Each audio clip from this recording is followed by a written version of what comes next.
زي ما احنا شايفين مشرخ ازاي. صنفره 240، بعد كده 300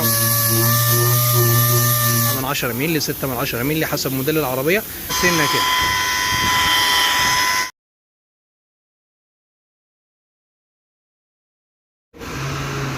السلام عليكم، بسم الله والصلاه والسلام على سيدنا رسول الله. ان شاء الله هنعمل محاوله لتلميع الفانوس ده. طبعا هو البلاستيك نفسه او الفبر نفسه زي ما احنا شايفين مشرخ ازاي. نيجي ناخد بالنا هنا من الاكسرام السليم. هنا ما شاء الله زي الفل. الفانوس السليم ما شاء الله زي الفل. ادي هنا الثاني، بصوا الفرق يا رجاله. هنا مشرخ. هنبدا ان شاء الله. هنبدا بامر الله معاه صنفره 240، بعد كده 320، وبعد كده 500 لغايه ما نوصل ل 600، وبعد كده بال 2000 بصنفره 2000 ميه 2000، وبعد كده نبدا ان احنا نلمع بالكومباوند بامر الله مع بعض كده. بسم الله بسم الله. ادي ال 240. الخرابيش قاسيه جدا الخرابيش. يعني احنا هنجمله بس كده، ولكن الخرابيش قاسيه بالفعل. احنا هنخليه بس ايه كده، يعني تنويره بس كده اهو.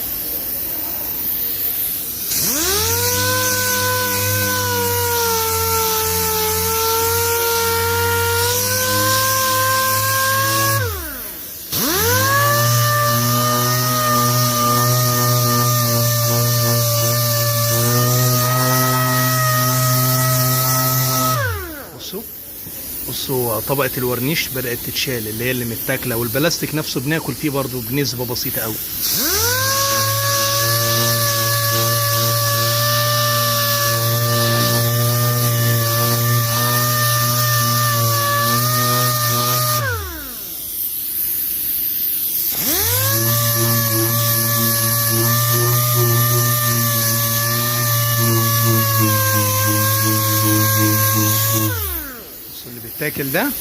اللي بيتاكل ده اللي شايفينه دي طبقه الورنيش، ان الحاجات دي بتاخد كلير كوت، بتاخد ورنيش مخصص ليها.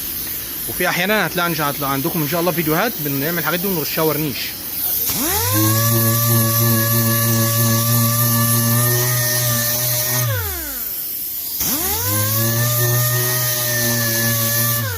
نبدا كده بال 320 بقى.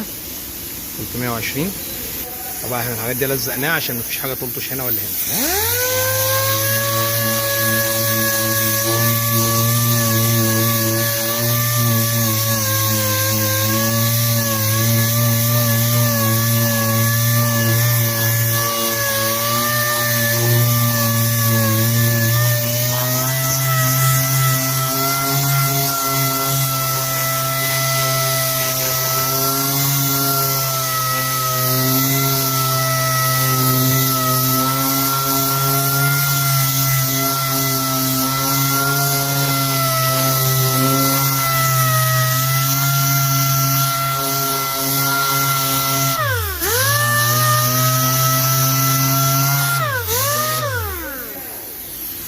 الصنفره ال 600.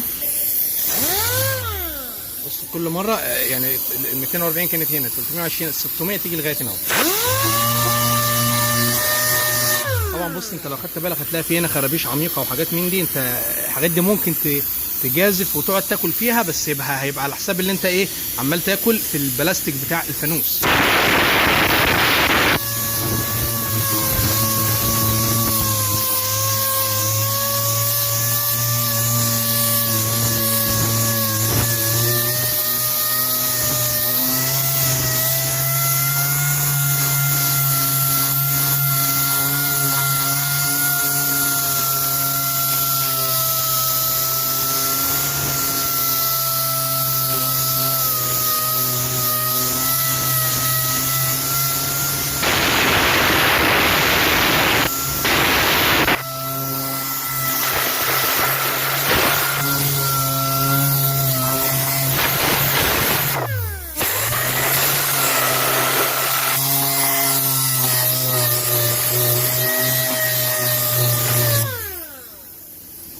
بعد كده بالصنفره ال 2000.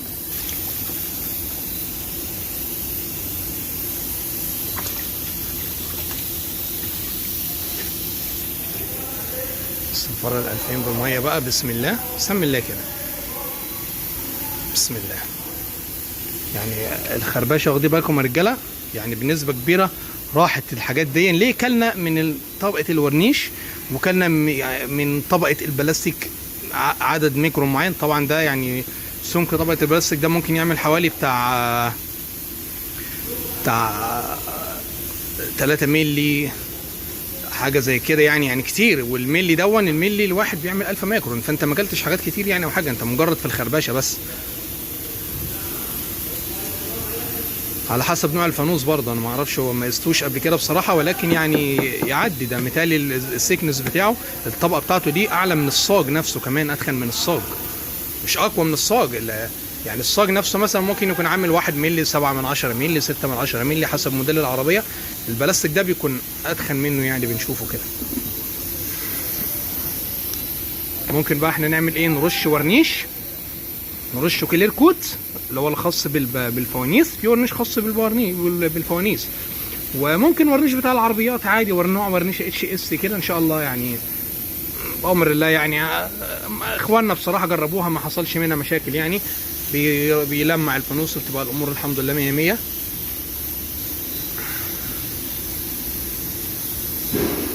تلعب كده كويس، تشيل اي خربشه. بص احنا قلبين الصنفره 3 جناب، جنب 2 3 كده، احنا ضربنا الثلاثه ايه فيها. ادي اخر واحده اهيت. عادي محتاجه صنفره معاك تاني اديها، بس هو يعني كفايه، يعني ده كده عسل قوي. صنفره 600 اهم حاجه، بس ما ينفعش تلمع بال 2000 على ال 240 على طول، احنا بندرج 240 بعد كده 320 او 340. اهم حاجه ما تنطش اكتر من 100 درجه. يعني انت بتصنفر مثلا بصنفره 100، يبقى الصنفره اللي بعدها كام؟ 200، بعد ال 200 300، بعد ال 600 ليه ضربنا 2000؟ لان ال 600 وال 2000 دي حاجات اسمها صنفره زبده نواعم، مش لازم بعد ال 2000 اضرب صنفره 2100، لا ده انت ممكن بعد 2000 6000، لان هي بتبقى حاجات ناعمه جدا، بيتقال عليها عندنا، يعني بيتقال صنفره زبده بسبب نعوميتها اللي هي صنفره ناعمه جدا. بص لحد كبير الحمد لله الخربشه راحت. التنميل تقريبا بقى ايه، في تنميل بسيط قوي، بس ده هتلاقيه ايه بقى في الفانوس نفسه، عشان تجري وراه وتاكله ممكن تضعف في الفانوس، وممكن اصلا يكون مسمع كتير يعني.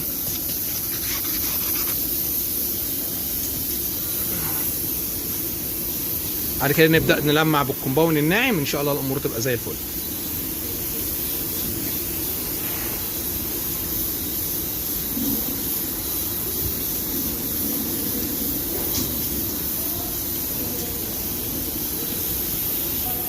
نطوق.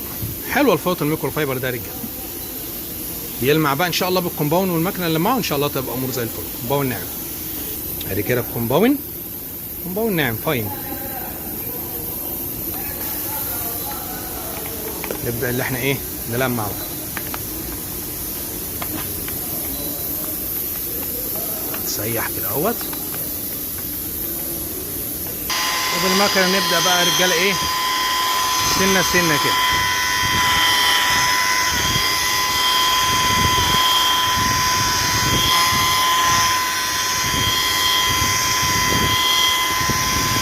ما تقفش في حته كده اهو، لا اتحرك كده، خلي الحركه بطيئه، يعني خلي الحركه بطيئه عشان خاطر الكومباون ايه برضك يعرف يلمع في الحته.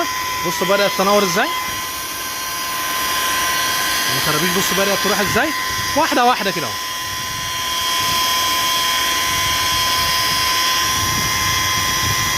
يعني انت بتلمع بالمكنه في الحته دي، امسك دي خلصتها تمام، تقوم نازل على المكنه بالحته دي، خلصتها تمام، تقوم ماسك الحته دي والمزنق ده لوحده كده، وبعد كده تمسك العريض ده لوحده. ما تحاولش تمشي بالمكنه ايه كده، ما تقعدش تعمل الحركات دي، لا ركز امشي كده اهو بسم الله، واحده واحده كده اهو. اقوم واخد دي، اقوم واخد دي، اقوم واخد دي، اقوم واخد الحته اللي جوه دي كده اهو، بعد كده اقوم واخد العريض ده.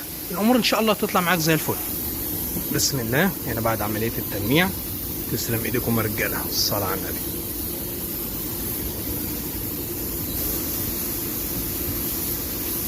عاش اهوش. عايز تديله وش تلميع تاني ماشي، الصلاه على النبي. ما شاء الله يا رجاله زي الفل اهو، تسلم ايديكم. بصوا بقى ايه، في بقى خرابيش بسيطه بس دي ايه بلاش بقى تخش فيها، رايي يعني.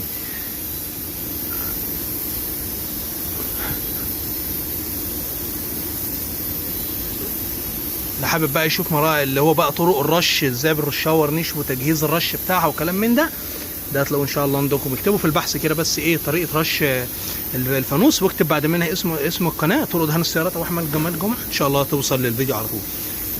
ادي هنا كده ايه، خلينا على الجنب التاني والصلاه على النبي. تيجي كده الله اكبر. لا في فرق يا رجاله، في فرق برضك. انتوا قولوا رايكم في التعليقات. عايز تديله وش تلميع تاني ماشي. الفكره ايه يعني الحمد لله ان شاء الله مفهومه يعني. الصلاة على النبي. تسلم ايديكم يا وحوش. شوفوا على اللزق دوت.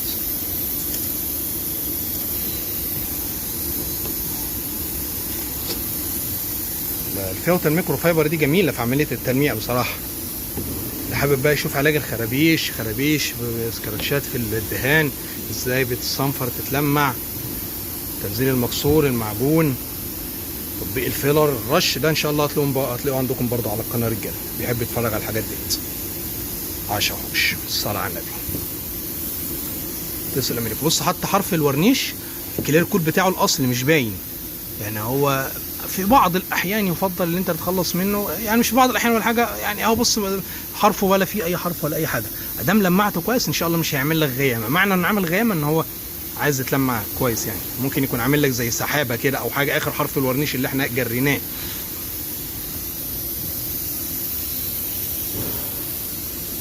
عايز تديها وش صنفره كده اهو وتلمع برضك شغال.